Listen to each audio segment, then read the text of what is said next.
काही जणांमध्ये किंवा काही जणींमध्ये हिमोग्लोबिन सारखं कमी होत जातं. हिमाच्या गोळ्या दिल्या किंवा लोहाच्या गोळ्या दिल्या की तेवढ्यापुरतं थोडंफार वाढतं 1-1.5 ग्रॅमने, परंतु पुन्हा ते कमी व्हायला लागतं. ह्याचं कारण तुम्हाला सांगतो महत्त्वाचं, की तुमच्या पोटामध्ये कुठेतरी लिकेज असल्याशिवाय किंवा पाणी जास्त असल्याशिवाय हे हिमोग्लोबिन कमी होत नसतं. मग यासाठी तुमच्या पोटामध्ये समजा रक्तस्राव होत असेल, तुमच्या आतड्यामध्ये रक्तस्राव होत असेल किंवा मूळव्याधीचा थोडा त्रास असेल, रक्ती मूळव्याधीचा त्रास असेल, फिशरचा त्रास असेल, तरी तुमचं हिमोग्लोबिन हे अगदी हळूहळू प्रमाणात कमी होत जातं. यासाठी ही कारणं शोधणं महत्त्वाचं आहे. म्हणजे तुमच्या इथे कुठेतरी लिकेज असतं बघा. म्हणजे एखादा ड्रम आहे आणि त्याला लिकेज असेल, तुम्ही कितीही पाणी भरा त्याच्यामध्ये, तो लिकेज असल्यामुळे ते पाणी हळूहळू कमी होत जातं.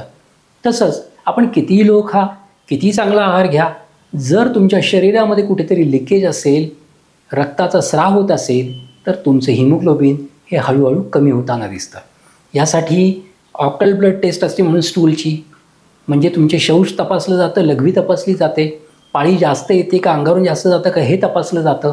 ह्या सगळ्या गोष्टी केल्यानंतर आपल्या असं लक्षात येतं की कुठे काही प्रॉब्लेम आहे का. स्टूल तपासल्यानंतर जर रक्त येत असेल तर तुमच्या आतमध्ये कुठेतरी थोडा रक्तस्राव होतोय असा त्याचा अर्थ होतो. मग त्याच्यासाठी कोलोनोस्कोपी असते, गॅस्ट्रोस्कोपी असते. अशा स्कोपी केल्यानंतर कुठे नेमका रक्तस्राव होतोय हे आपल्याला समजू शकतं आणि तिथे त्याप्रमाणे आपण जर चिकित्सा दिली तर त्याचा खूप छान फायदा होताना दिसतो.